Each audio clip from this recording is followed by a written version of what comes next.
आज इस press conference में हमारे नेता पूर्व अध्यक्ष श्रीमती सोनिया गांधी जी और हमारे पूर्व अध्यक्ष श्री राहुल गांधी जी और मंच पे बैठे हुए हमारे पार्टी के ट्रेजरर, सेक्रेटरीज और दूसरे साथियों,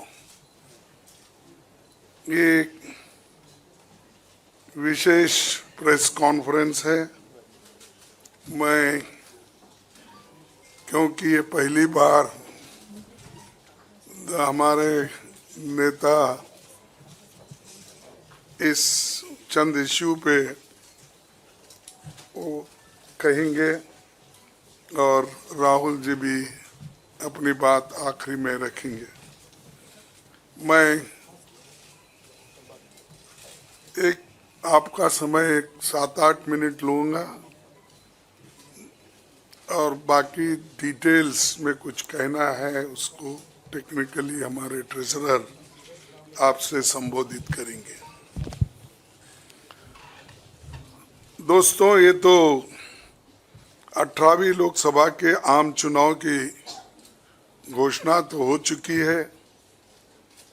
देश का हर एक नागरिक इसमें भाग लेने के लिए उत्सुक है। भारत पूरी दुनिया में अपने लोकतंत्र मूल्यों और आदर्शों के लिए जाना जाता है। किसी भी लोकतंत्र के लिए निष्पक्ष चुनाव अनिवार्य होता है, एसेंशियल होता है। साथ ही ये भी अवश्य होता है कि सभी राजनीतिक दल के लिए लेवल प्लेइंग ग्राउंड यानी समान लेवल प्लेइंग फील्ड हो, सभी के पास समान रूप से संसाधन हो। ये नहीं कि जो सत्ता में है उनका रिसोर्सेस पर मोनोपोली हो, ये नहीं कि उनका मीडिया पर एक अधिकार हो, ये नहीं कि सत्ताधारी दल का संवैधानिक तथा न्यायिक संस्था जैसे आईटी, ईडी, इलेक्शन कमीशन, इन अपने दूसरे ऑटोनमस बॉडीज पर प्रत्यक्ष अथवा परोक्ष नियंत्रण हो। दुर्भाग्य से जो पिछले दिनों में सुप्रीम कोर्ट के हस्तक्षेप के बाद जो इलेक्टोरल बॉन्ड, चुनावी चंदा बॉन्ड के बारे में जो तथ्य निकलकर सामने आए वो बहुत ही चिंताजनक है, शर्मनाक भी है, क्योंकि इससे हमारे देश के छवि को ठेस पहुंची है। हमारे देश ने पिछले 70 सालों में निष्पक्ष चुनाव और स्वस्थ लोकतंत्र की छवि बनाई थी, उस पर प्रश्न चिन्ह आज उठ गया है।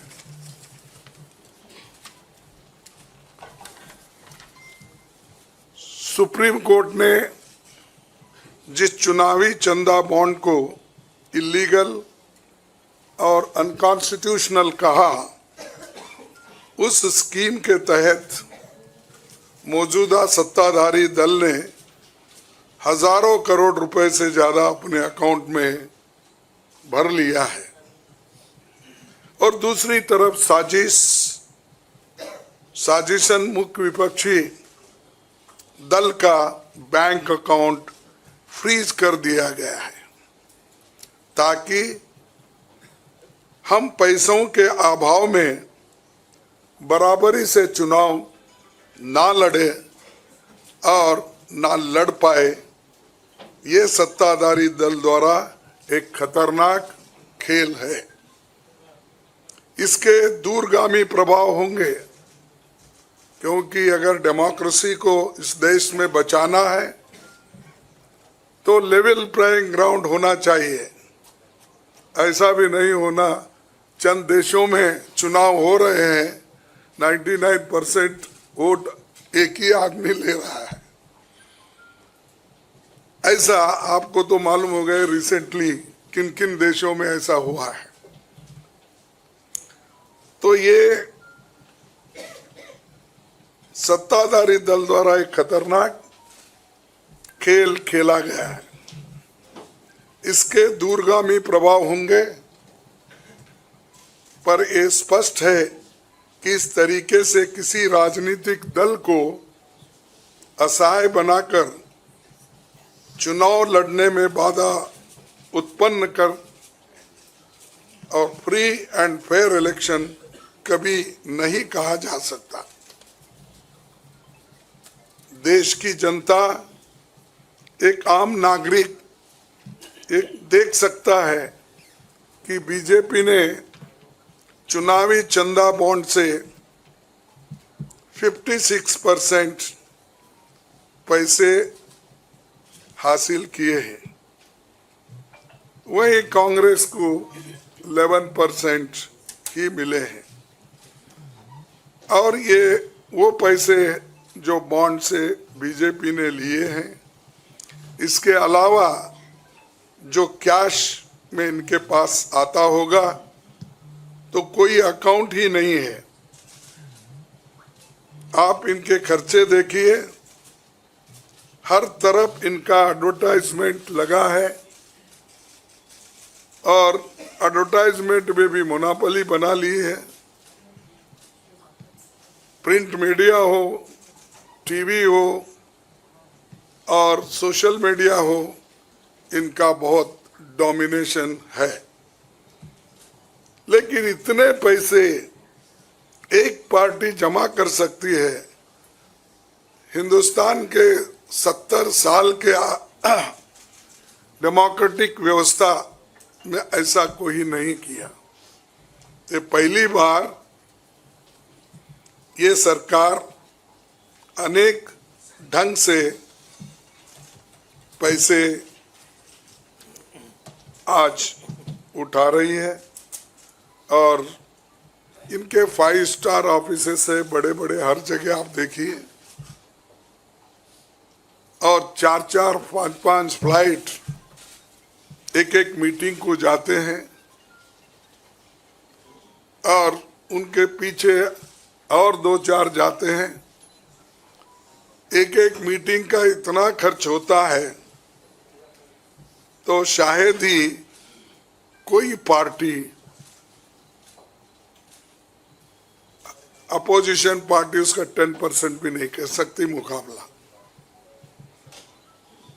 मैं कहना नहीं चाहता कि बीजेपी ने किस तरीके से कंपनियों से पैसे लिए, क्योंकि सुप्रीम कोर्ट तथ्यों की जांच कर रही है।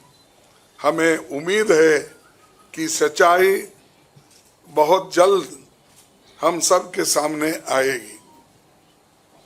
और अंत में मैं देश के संवैधानिक संस्थाओं से अपील करता हूं कि अगर वो फ्री एंड फेयर इलेक्शन चाहते हैं तो हमारी पार्टी को बगैर किसी रोक टोक से बैंक अकाउंट्स का इस्तेमाल करने दे, और जो इनकम टैक्स का क्लेम है वो अंततः कोर्ट के निर्णय के अनुसार सेटल हो जाएगा।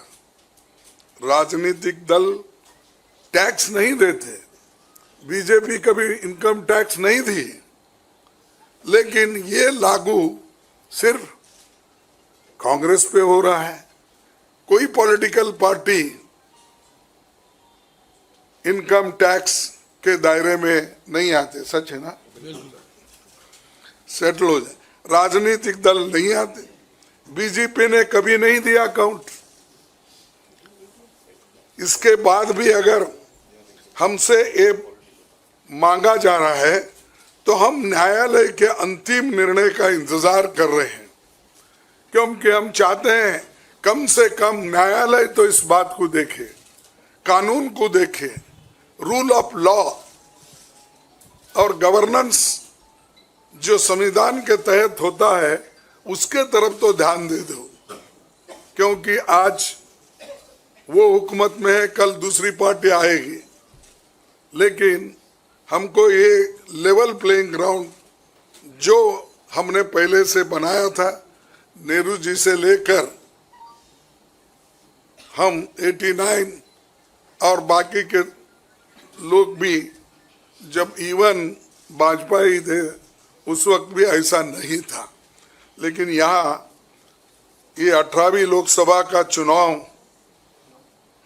जो हो रहा है, इसमें हम सब देख रहे हैं, ये कुचल रहे हैं, सप्रेस कर रहे हैं और हमको चुनाव लड़ने के स्थिति में वो नहीं छोड़ना चाहते हैं और पैसे को तंग तबाह करके वो एक तरफा इलेक्शन कर लेना चाहते हैं।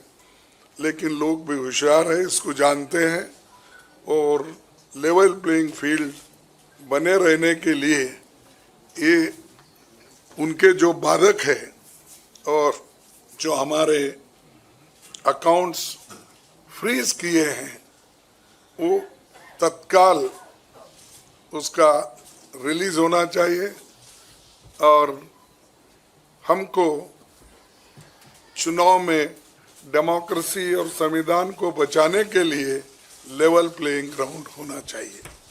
धन्यवाद।